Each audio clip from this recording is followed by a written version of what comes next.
Como vimos no último vídeo, o Renascimento se espalhou por toda a Europa. Com tantas novidades, caminhamos na história e nos deparamos com o período próximo, que é o Barroco. A arte barroca surgiu na Itália no século XVII e se espalhou por diversos países, especialmente Espanha e Áustria.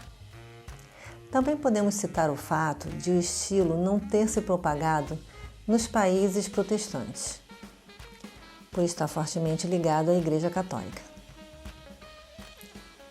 O Barroco apresenta a continuidade do Renascimento.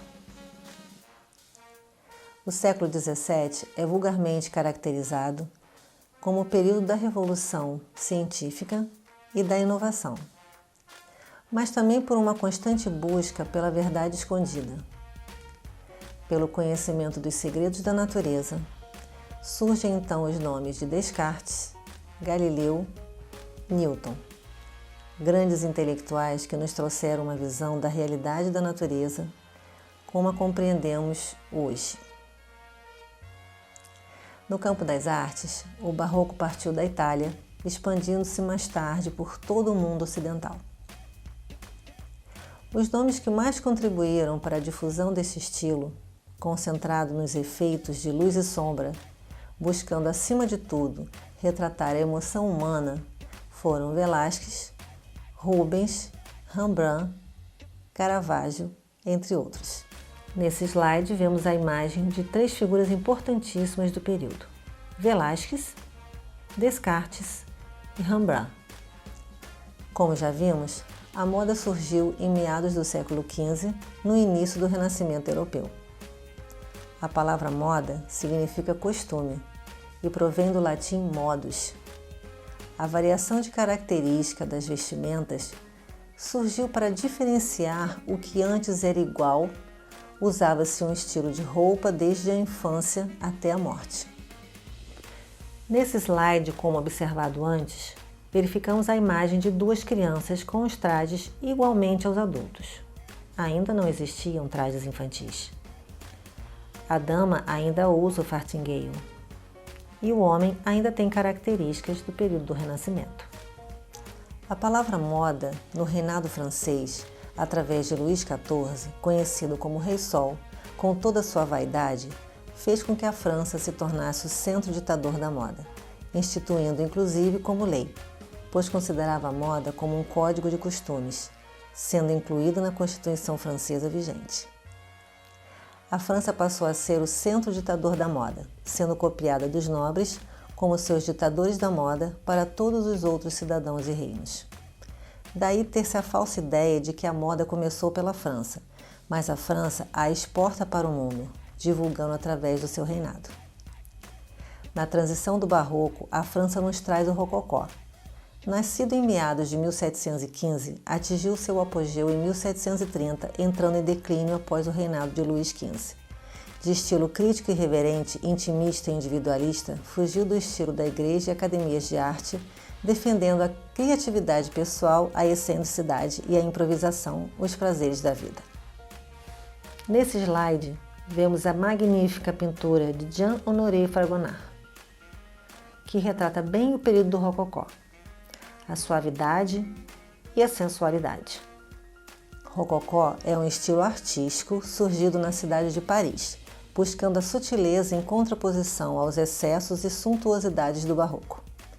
Espalhou-se pela Europa no século XVIII para satisfazer o gosto de uma elite aristocrática e intelectual ligados à alegria e fantasia, regados a assuntos filosóficos, músicas e peças teatrais. Sua moda é clara, exuberante e exagerada, complementada através das suntuosas perucas, marca registrada desta época. É uma moda essencialmente francesa. Assim, a França exporta sua moda para todos os reinados. Nesse slide, verificamos que a roupa das mulheres ganha muito volume. Este volume é bem característico do Rococó. Junto com as anáguas, vestidos, chemises, babados, laços, corpetes e espartilhos, ainda há o uso de perucas. Para os homens, grande volume na barriga, roupas brilhosas e perucas também. Os homens ganham adereços dourados, brocados, bengalas e foulard, que é a gravata de laço. Um capítulo à parte quando se fala em perucas. Tanto as masculinas quanto as femininas apresentam um grande volume. A peruca ao lado, representada por uma caravela, pertencia a Maria Antonieta. Em algumas figuras é possível observar um menino com uma varinha atrás de Maria Antonieta segurando a peruca, tamanho era o peso. Nesse slide podemos observar que os trajes ao final do rococó ficam mais comedidos, cores mais sóbrias, menos detalhes. Apenas os tecidos mais requintados, que já é uma característica inglesa. A moda masculina sofre forte influência da França e Inglaterra, unificando assim os trajes masculinos no geral, apenas com pequenas interferências culturais. Mesmo antes da Revolução Francesa e a imposição ao consumo controlado, principalmente nas roupas, entraremos no período de trajes mais simples, inspirado nas roupas de campo inglesas, trazendo esse lifestyle mais comedido. A França, pátria dos exageros do rococó, se rendeu a esta anglomania. Como resultado, sofreu uma transformação radical nos seus trajes. O homem já não se enfeita tanto como antes, seu traje agora é representado pela sobriedade. Antes, os enfeites, que parecem exagerados, significavam opulência e poder, e agora representam austeridade e riqueza.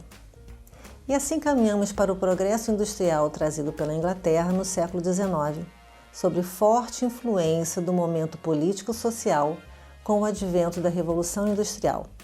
A moda toma novos rumos, trazendo trajes mais adequados às novas descobertas.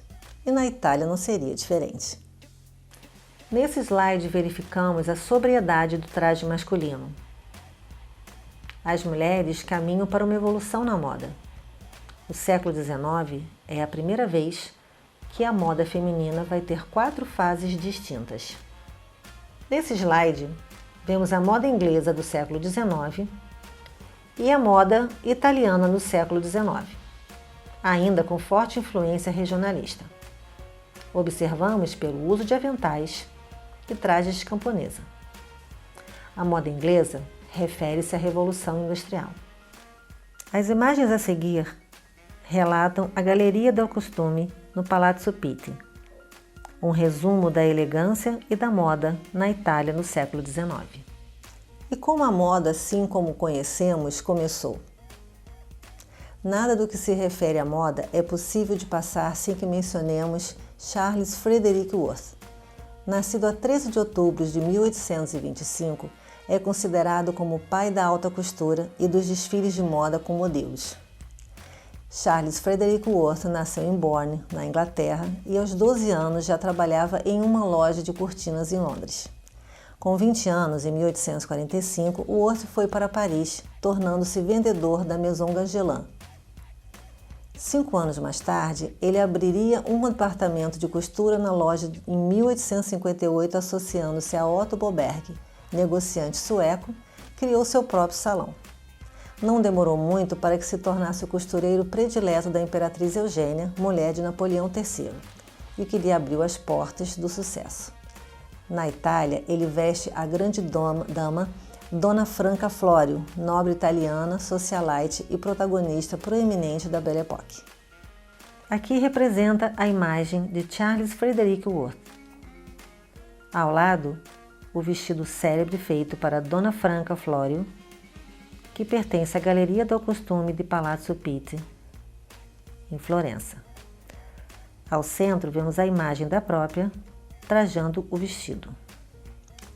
Conhecido como pai da haute couture, essa denominação goza de uma proteção jurídica e deve respeitar critérios estabelecidos que são definidos pela Câmara de Comércio e Indústria de Paris.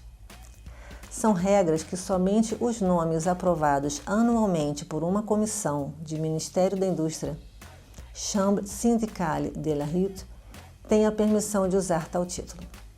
A alta costura é patrimônio essencialmente parisiense.